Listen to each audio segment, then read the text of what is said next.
Hi everyone, in this video we're going to be talking about nested objects in JavaScript. We're going to learn what they are and why you'd use them and expand upon what we learned in the last video about objects.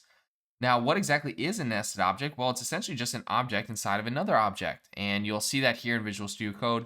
We have a person object, and within person we have an address object that has its own set of properties, city and zip.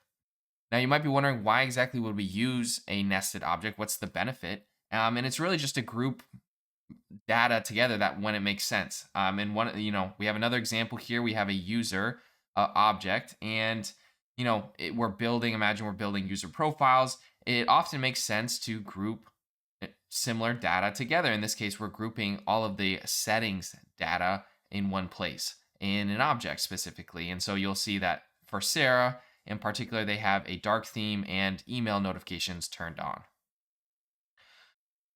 You can also, a lot of times for APIs, if you're getting a response for an API, you're often, that data is going to be nested as well. So keep that in mind as you're working with nested objects.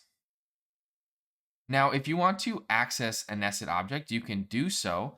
And that's really just going to be essentially the same as what we learned in the last video about dot notation and bracket notation. And so what we can do here is we can say console.log person.address.city.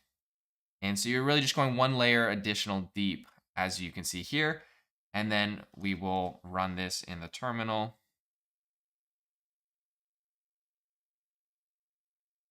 And we're going to get back New York. We also can at the same time do bracket notation, and that's going to look like this. We're going to say person. We're going to put the brackets. We're going to say address.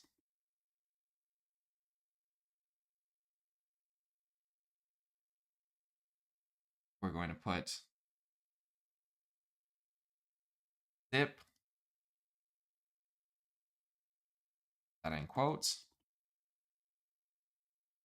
And then we're going to run this. And we'll get back the zip of 1001. Now, bracket notation, dot notation is definitely more straightforward. Bracket notation, you'll often use that when either you have either a identifier that's not valid, so not has a space, it has a hash, a dash between, or you're going to do if it's stored in a variable. And we'll see that here if we come over to this example, sandbox 4, we'll see that we have a user object, and because of the dash here, first name, we'll need to use bracket notation to get this to work. Otherwise, it won't work elsewise. You also have, if it's stored in a variable, so in this case, we have the key of age, and if we were to, access this, and we want to access this property, but we're accessing it dynamically with the variable, you'll also need to use bracket notation. And this is the same as what we learned in the last video. Now, if you're looking to modify values that are nested, you can do that as well. And that essentially is just going to be console.log. We can say person.address.city. We want to get back this, and then we want to, what we can say is, we want to change this. So person.address.city. And let's go ahead and we have person.address.city. We want to make the city, instead of New York, we want to make it Los Angeles. And then we're going to console.log the city again. And so when we run this, we're going to get back New York first. We change it to Los Angeles, and then we get that back in the console here. In addition to, updating values that are already in a nested object, you also can, add new nested objects within an object. And to do that, it's, essentially the same thing. So we're going to do person.address And we're going to nest this within. We're going to go even deeper.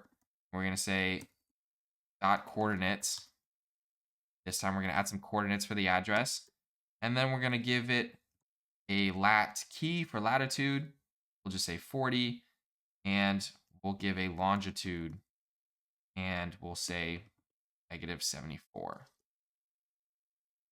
And we can then access this. We can say console.log person.address.coordinates.latitude. And when we run this, we're going to get back 40 in the console. So nesting can go pretty deep. So something to keep in mind, as you're noticing here, something to keep in mind is that, it can get pretty messy over time if you're using dot notation like so. You can see how it gets a bit, wonky the more you use. So just be careful with how far you're nesting. But as long as the concept just to understand that you can keep nesting within each other and then pull that data out. And you'll see that we get back John, this example here.